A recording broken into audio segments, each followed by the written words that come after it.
전에 꽤 오래전에 유행했던 1만 시간의 법칙이라는 이야기 들어보신 적 있으신가요? 어떤 분야의 전문가가 되기 위해서는 1만 시간의 훈련을 하면 전문가가 될 수 있다라고 했던 이야기였습니다. 그래서 1만 시간이라는 것은 매일 3시간씩 하면 10년 정도의 기간이 걸리고요. 매일 10시간씩 하면 3년 정도 걸리는 그 시간인데, 미국의 유명한 심리학자 앤더스 에릭슨의 논문에서 등장했던 이 개념이 우리나라의 1만 시간의 법칙이라는 책으로 출판되면서 많은 사람들에게 좀 영향을 미쳤던 그런 책이 있었습니다. 그런데 제가 제 자신을 되돌아보니까 제가 신학대학원에 가서 사역을 시작하고 설교를 한 지 10년이 지났더라고요. 그래서 제가 전문가가 되었는가라고 생각해 봤을 때 할 말이 없더라고요. 너무나 부족하고, 왜 이렇게 나는 아직도 10년이라는 시간이 됐는데 이렇게 모자랄까라는 생각을 스스로 점검해 보면서 되돌아보니까, 우선 첫 번째로는 매일 3시간씩 꾸준히 하나님 말씀을 준비하고 훈련하는데 충분한 시간을 기울이지 못했다라는 그런 생각을 하게 되었고요. 두 번째로는 그거보다 더 중요한 게 있다라는 걸 알게 되었는데, 그 1만 시간의 법칙이라는 책이 나오고 몇 년 뒤에 그 1만 시간의 재발견이라는 책이 또 나왔습니다. 근데 그 책은 아까 그 어떤 작가가 앤더스라는 그 사람의 그 논문에서 인용했었는데, 앤더스라는 사람이 직접 쓴 책이에요. 그래서 자기의 의도는 그게 아니었다라고 하면서 1만 시간의 재발견이라는 책을 썼는데, 그 책에서는 이런 느낌의 이야기를 하더라고요. 진짜 전문가를 만든다는 건 단순한 시간의 양이 아니라 그 시간을 어떻게 사용하느냐는 것, 다시 말해 단순 반복이 아니라 집중과 그에 따른 피드백, 그리고 지속적인 개선이 있어야 실력이 쌓이고 진짜 실력이 된다라는 이야기였습니다. 이 말을 보면서 2026년 제 안에 새로운 도전을 하게 되었습니다. 새롭게 훈련하고 깨어있는 마음으로 더 깊이 말씀을 연구해보자, 의식적인 노력으로 하나님의 그 말씀을 더 잘 전달하자, 더 진지하게 말씀을 고찰하자, 이런 다짐을 하게 되었습니다. 성도님들께서도 2026년도 각자의 자리, 각자의 분야에서 하나님 앞에 맡은 자, 청지기의 모습으로 새로운 훈련과 도전을 시작하는 복된 한 해가 되시기를 축복합니다. 전문가라는 거에 대해서 잠시 이야기를 했는데요. 우리 주변에서 전문가라는 그 단어가 얼마나 큰 힘과 영향을 미치는지 쉽게 느끼게 되었습니다. 예전에 제가 어릴 적에 우리나라에서는 박사라는 그 이름이 전문가를 대표하는 명칭으로 불렸던 것 같습니다. 지금 우리나라에는 박사 학위를 가지신 분들이 정말 많기 때문에 그런 느낌이 들지 않지만, 예전에는 박사님 하는 그 호칭이 존경과 지식을 대표하는 듯한 그런 이미지로 했던 것을 기억하게 되는데요. 제가 어릴 때에도 친구들과 놀 때도 자연스럽게 이런 이야기를 했던 것 같아요. 어느 것을 고를까요? 알아맞혀 보세요. 딩동댕동 척척 박사님.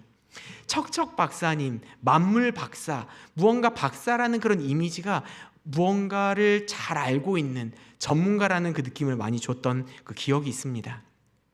많은 시간을 투자해서 그런 전문적인 분야의 대가, 전문가가 된 사람들은 자신들의 지식에 대한 대단한 자부심을 가지고 있습니다.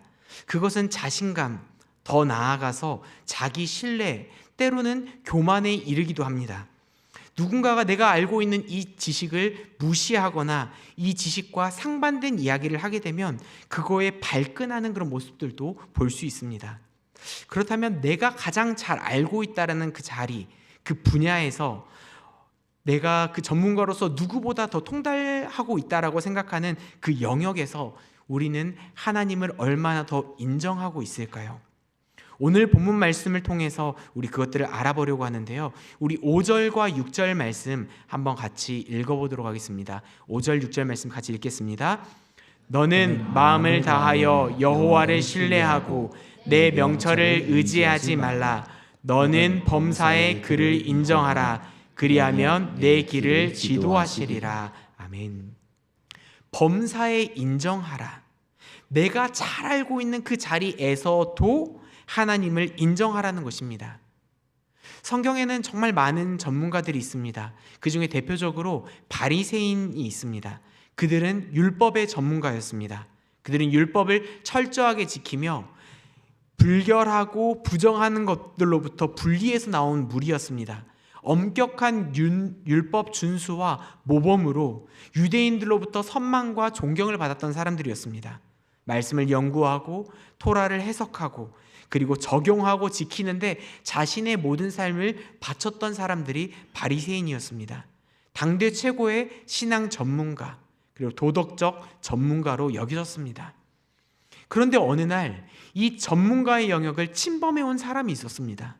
그 사람은 자기 자신뿐만이 아니라 무리를 이루어 만들고 다니면서 바리새인의 전문 영역, 즉 율법에 대한 것을 침범했습니다. 모든 것에 있어서는 선을 지킬 줄 알아야 되는데 선을 넘는 거예요. 내 경계, 네 경계가 있는데 그것을 넘어서 자꾸 이야기하고 사람들을 불쾌하게 만드는 행동을 하는 사람이 있었습니다. 그런데 이렇게 잘못된 지식을 전파하는데 어찌 그렇게 말을 또 잘하는지 대중들 사이에서 만들어져 있던 그 전문가에 대한 그 인식이, 그 권위가 무너지게 만들어버린 나쁜 사람입니다. 그 사람이 누구일까요? 바로 예수님입니다. 여기서 혹시라도 집중을 안 하셨던 분은 나쁜 사람이 예수님이라는 말만 듣고 이상하게 보시면 안 되고요. 바리새인의 입장에서 정말 나쁜 사람으로 여겨졌을 것입니다. 성도님들 모두 다 잘 아시다시피 예수님은 율법과 장로들의 전통을 잘 지키고 있던 바리새인들의 입장에서는 굉장히 좀 이상한 사람이었습니다.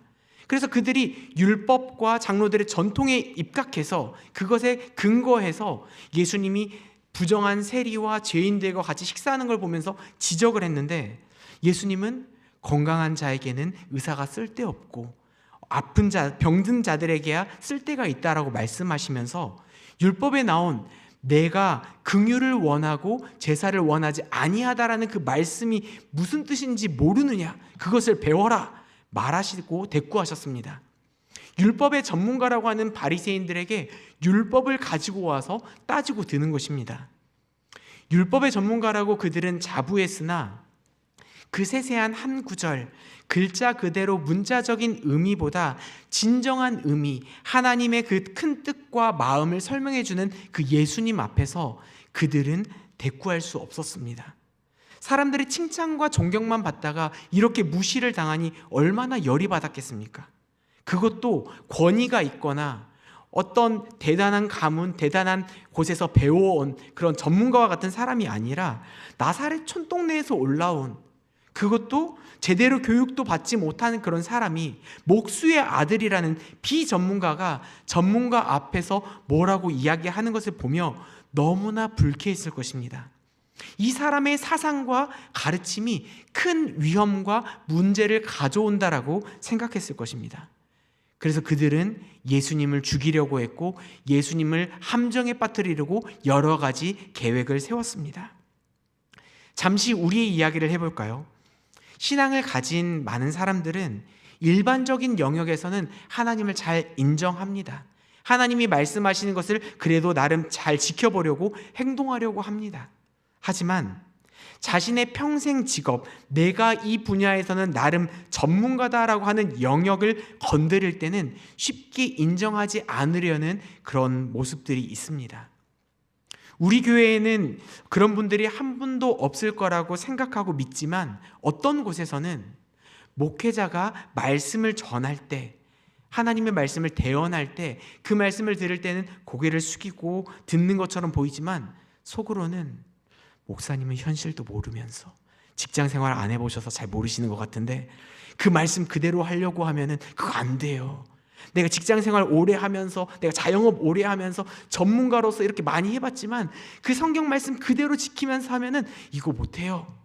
목사님은 현실을 잘 모르셔서 그래 라고 생각하는 분들도 있습니다. 비전문가가 평생 업으로 살아온, 나름 자신이 전문가라고 생각하는 그 영역을 침범해서 그와 관련된 이야기를 할 때는 그것을 인정하는 것이 쉽지 않은 것 같습니다. 그런데 성경은 이렇게 이야기합니다. 내 명철을 의지하지 말라. 여호와를 신뢰하라. 그를 인정하라. 스스로 지혜롭게 여기지 마라. 여호와를 경외하라. 내가 지식을 가지고 있을 때, 내가 이 분야에서 전문가라고 생각하고 있을 때 하나님께서 말씀하실 때, 하나님 잠시만요, 잠시만 기다려보세요. 이건 제가 전문가입니다. 이거는 제가 너무나 잘 알고 있으니까 알아서 잘할 테니까 제가 도와달라고 하는 것만 도와주시고, 이거는 잠시만요, 이거는 제가 알아서 해볼게요. 이렇게 행동해서는 안 된다는 것입니다. 누가복음 5장을 보면 예수님의 제자가 되기 전에 어부였던 베드로의 이야기가 나옵니다. 그는 평생 바다에서 물고기를 잡으며 살아왔던 이 어업 생활에서는 전문가였습니다. 어느 날 밤 그는 아무리 애를 써도 한 마리의 물고기도 잡히지 않은 이상한 날을 경험했습니다. 지쳐 돌아온 그에게 예수님이 말씀하십니다. 깊은 데로 가서 그물을 던져 고기를 잡으라. 베드로가 어떻게 대답하죠? 순종합니다. 그런데 이 순종이, 이 고백이 결코 가벼운 고백이 아니었습니다. 이 본문, 누가복음 5장의 본문적 그 문화적인 배경을 살짝 설명해 드리겠습니다. 이 시대의 어부들은 요즘 말로 하면 낮과 밤이 바뀐, 밤에 일하고 낮에 쉬는 올빼미족 같은 생활을 하고 있었습니다. 왜냐하면 당시 그 갈릴리 호숫가의 어업은 주로 밤과 새벽에 이루어졌기 때문입니다. 낮에는 햇볕이 너무나 강해서 물고기들이 낮은 데를 피해 깊은 곳이나 그늘이 있는 곳으로 숨어 있었거든요.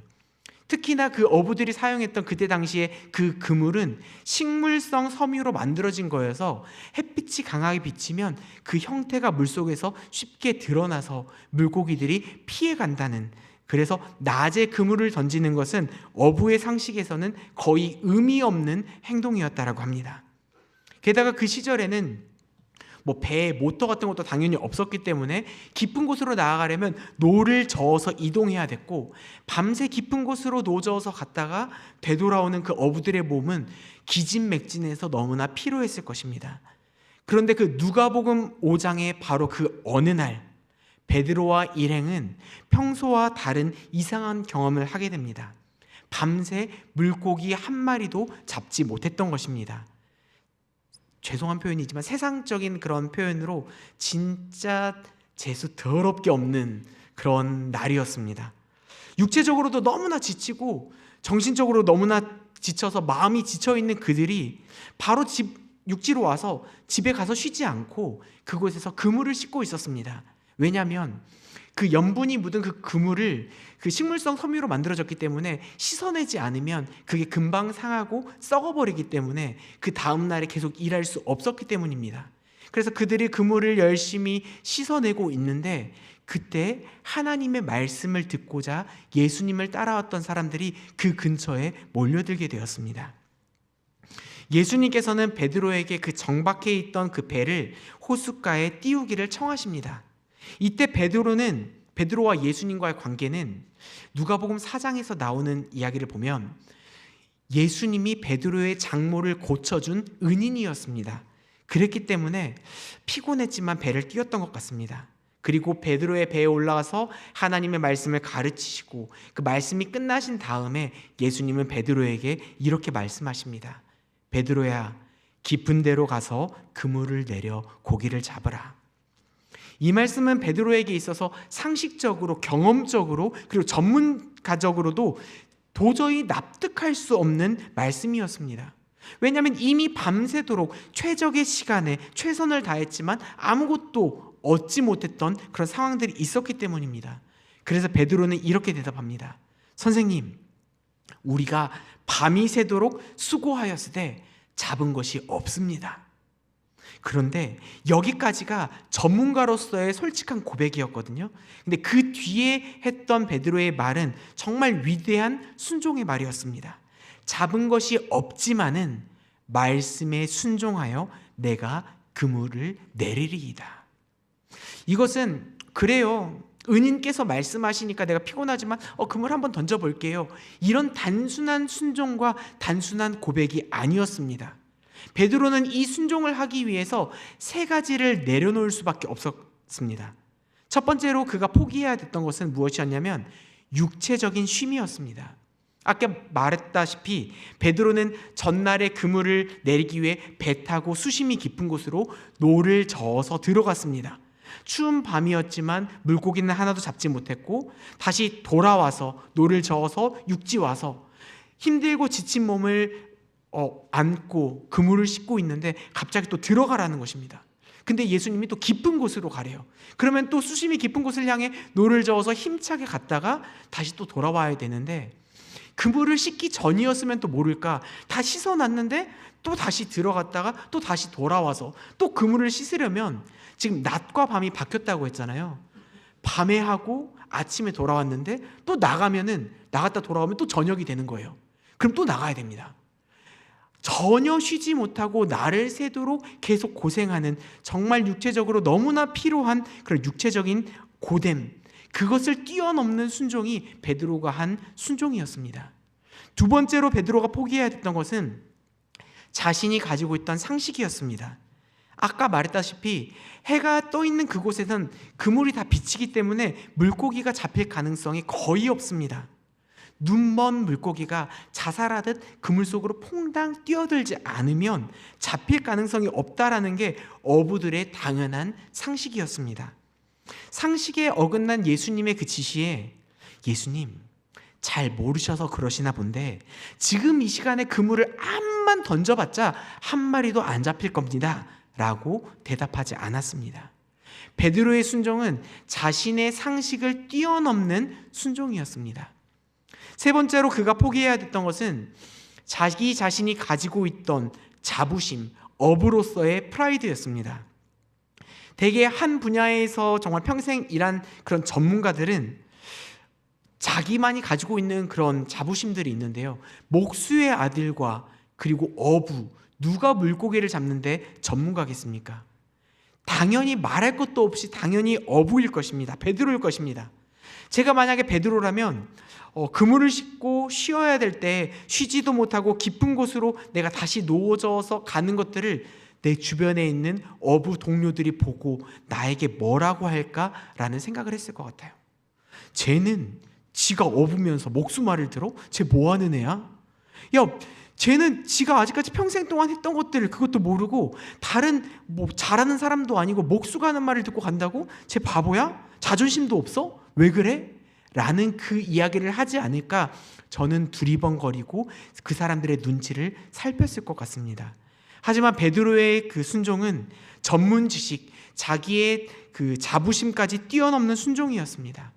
그 결과 우리가 잘 아는 것처럼 고기가 심이 많아 그물이 찢어질 만큼 잡히는 그런 역사가 일어났습니다.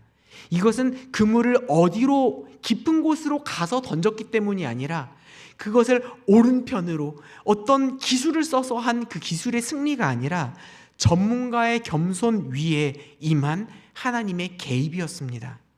베드로가 처음에 예수님이 깊은 곳으로 가 그물을 내리라는 말을 듣고 예수님 나 평생 동안 이 짓 했어요. 내가 평생 동안 했던 이 사람이 고생해도 못 잡았는데 예수님이 알면 얼마나 안다라고 이래라 저래라 하십니까? 선 넘지 마세요. 이렇게 했더라면 어떤 일이 일어났겠습니까? 우리가 생각할 땐 우리의 명철이 뛰어난 것처럼 보입니다. 내 지혜가 대단한 것처럼 보이고 내 경험이 진리인 것처럼 보여지기도 합니다. 내가 나를 가장 잘 알고 있다라고 생각하기도 하죠. 욥도 그랬습니다. 자기가 자기 자신을 너무나 잘 알고 있다라고 생각했습니다. 그리고 하나님에 대해서 하나님은 선을 행하는 사람에게는 복을 주시고 악을 행하는 자에게는 벌을 주시는 분이라고 생각을 했습니다. 그런데 나는 죄를 짓지 않았고 하나님 앞에 선을 행했고 나는 바르게 살아왔는데 내가 지금 벌을 받고 있는 것처럼 느껴지는 이 현실을 보며 이 현실은 내 잘못이 아니라 하나님이 뭔가 잘못한 거 아닌가라는 생각을 했습니다. 그래서 하나님께 하나님 나타나서 한번 판단 좀 해주십시오. 하나님 이리 오셔서 저와 변론을 해봅시다. 하나님 제가 하는 말을 들어주시고 제대로 나를 판단해 주세요. 하나님께 이야기를 하고 호소를 하고 하나님께 외쳤습니다. 자기의 상황은 자기 자신이 가장 잘 알고 있다고 생각했기 때문에 친구들의 그런 원론적인 자꾸 하는 이야기와 그런 비난 섞인 그런 조롱 같은 이야기에 전혀 흔들리지 않고 계속해서 자기의 무죄만을 주장합니다. 그런데 이런 욥에게 자기의 고통에 대해선, 내가 겪고 있는 이 상황에 대해선 내가 전문가다, 내가 너무나 잘 알고 있다라고 생각하는 욥에게 하나님께서는 욥기 38장에 등장하셔서 말씀하십니다. 창조물들을 만든 이가 누구냐? 네가 그것들을 보았느냐? 여러 대상을 들어 이야기하시고선 사람의 지혜를 뛰어넘는 하나님의 지혜, 사람의 계획을 뛰어넘는 하나님의 계획, 그것들에 대해서 설명해 주십니다. 결국 욥은 42장에 이렇게 고백합니다. 주께서는 못하실 일이 없사오며 무슨 계획이든지 못 이루실 것이 없는 줄 아오니 무지한 말로 이치를 가리는 자가 누구니이까? 나는 깨닫지도 못한 일을 말하였고 스스로 알 수도 없고 헤아리기도 어려운 일을 말하였나이다. 그러므로 내가 스스로 거두어드리고 티끌과 제 가운데에서 회개하나이다. 아멘. 우리는 우리가 잘 알고 있다는 영역에서 그곳에서마저도 우리의 교만을 내려놓고 나보다 나를 더 잘 아시는 그 하나님께 의지해야 됩니다. 그분을 어떤 영역에서만 믿고 따르는 게 아니라 모든 영역에서 범사에 하나님을 의지하고 신뢰하고 따라야 됩니다. 인정해야 됩니다. 사람이 자기의 지식과 자기의 명철을 의지하게 되면 좋지 않은 영역에서 그것들을 사용하게 됩니다. 성경에서는 정직을 가르치고 손해보더라도 하나님의 말씀을 따라 바른 길을 걸어갈 것을 말하고 있는데 자신의 지혜와 명철을 의지하게 되면 법의 빈틈을 이용해 자신의 이익을 추구하며 정직하지 못한 꼼수들을 추구하게 됩니다. 그런 유혹이, 그런 갈등이 찾아올 때 우리는 5절 말씀처럼 행동해야 됩니다. 잠언 3장 5절 말씀 함께 읽도록 하겠습니다. 너는 마음을 다하여 여호와를 신뢰하고 내 명철을 의지하지 말라. 아멘. 내가 손해보지 않기 위해서, 돈을 벌기 위해서, 이 시대에서 생존하기 위해서, 생존 경쟁에서 살아남기 위해서 아직까지 나의 명철과 나의 지혜를 의지하고 살아갔다라면 이제는 나의 명철을 의지하지 말고 마음을 다해 여호와만을 의지하라는 것입니다. 그분만을 신뢰하라는 것입니다. 우리 이어서 6절 말씀도 한번 같이 읽어보겠습니다. 너는 범사의 그를 인정하라. 그리하면 내 길을 지도하시리라. 아멘. 나의 지혜와 나의 방법을 사용하지 말고 마음 다해 여호와를 신뢰하고 모든 영역에서 하나님을 인정하게 되면 하나님께서 직접 우리의 길을 지도하시겠다라고 말씀해 주십니다. 우리가 자주 사용하는 핸드폰이나 노트북과 같은 가전제품에 대해서 가장 잘 아는 전문가가 누구일까요? 내가 셀프로 드라이버를 이용해서 유튜브를 보고 이것들도 뜯어보고 이것도 고쳐보고 나름 해봤다라고 해서 전문가라고 여길 수 있을지 모르겠지만 이것들이 고장나게 되었을 때 가장 잘 고치는 사람은 이것을 만든 제조사일 것입니다. 우리 인생 역시 우리를 만드신 하나님께서 우리를 가장 잘 아십니다. 내가 나를 잘 알고 있다라고 생각하지만 우리를 가장 잘 알고 있는 하나님이 우리의 길을 지도해 주신다라는 그 사실이 우리에게 얼마나 감격스럽고 감사한지요. 내 지혜를 사용해 손해보지 않기 위해 정직한 길을 가는 것을 멈춰서고 하나님만을 인정하게 될 때 우리는 그분의 지도를 따르게 될 것입니다. 7절의 말씀처럼 우리가 스스로 지혜롭게 여기지 않고 여호와를 경외하고 악을 떠나게 되면 이것이 우리 몸의 양약, 좋은 약이 되어서 우리 가장 안에 있는 골수까지도 윤택하게 해주신다라는 그 말씀을 믿으시기를 소망합니다. 세상 살아갈 때 요령도 부리고 정직하지 않는 방법으로 꼼수 부리며 잘 살아가려고 노력했던 그 모든 나의 수단과 방법을 잠시 내려놓고 내가 전문가라고 생각하고 하나님의 지도를 받지 않으려고 거부하는 태도 역시 잠시 내려놓고 하나님을 인정하고 하나님의 모든 영역에서 신뢰하게 될 때 하나님께서 친절하게 우리의 가는 모든 길을 인도하시는 줄로 믿고 따르시는 모든 성도님들 되시기를 예수님의 이름으로 축복합니다. 이제 말씀을 마무리하겠습니다. 성도님들, 우리는 각자의 삶의 자리에서 나름 전문가처럼 살아갑니다. 경험도 있고 지식도 있고 방법도 있습니다. 하지만 성경은 오늘 이렇게 말하고 있습니다. 너의 명철을 의지하지 말라.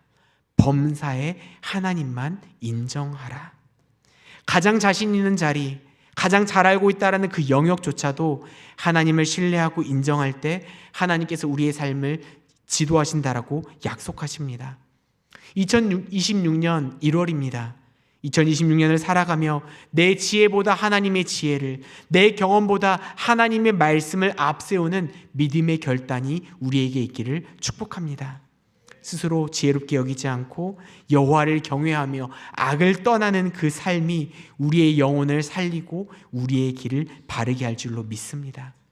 범사에 하나님을 인정하며 말씀에 의지하여 그물을 내던졌던 베드로의 그 순종을 우리 모두 닮아가며 하나님의 기쁘신 그 은혜를 따라가는 모든 성도님들 되시기를 이 말씀을 준비해 주신 예수님의 이름으로 축복합니다.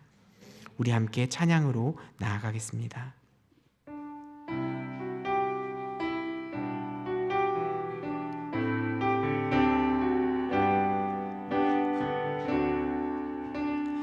나의 가는 길 주님 인도하시네. 그는 보이지 않아도 날 위해 일하시네. 주 나의 인도자 항상 함께 하시네. 사랑과 힘 베푸시며 인도하시네.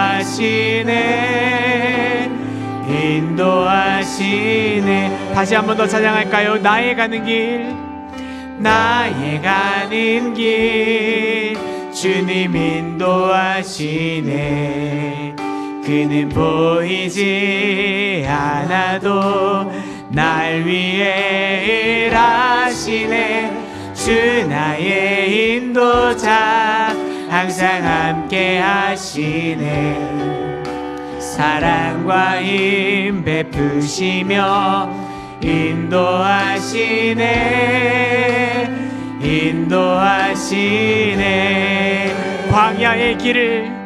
광야의 길을 만드시고 날 인도해. 사막의 강 만드신 것 보라. 사막의 강 만드신 것 보라. 하늘과 땅 변해도 주의 말씀 영원히 내 삶 속에 새 일을 행하리. 나의 가는 길 주님 인도하시네. 그는 보이지 않아도 날 위해 일하시네.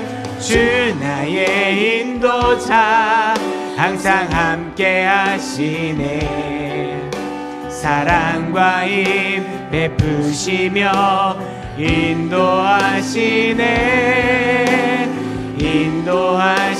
가사의 의미를 생각하며 다시 한 번 더 찬양하겠습니다.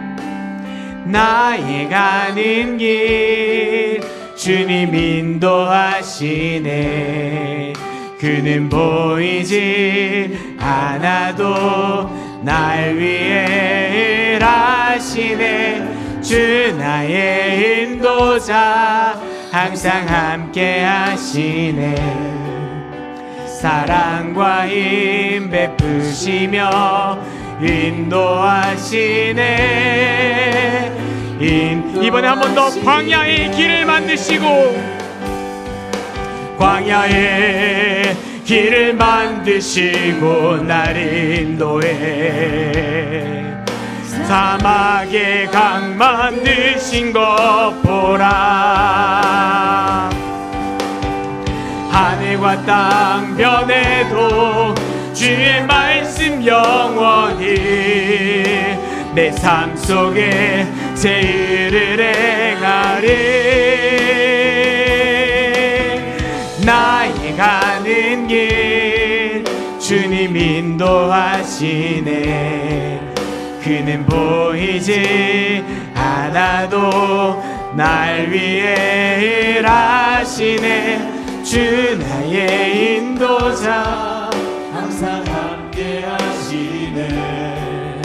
사랑과 힘 베푸시며 인도하시네.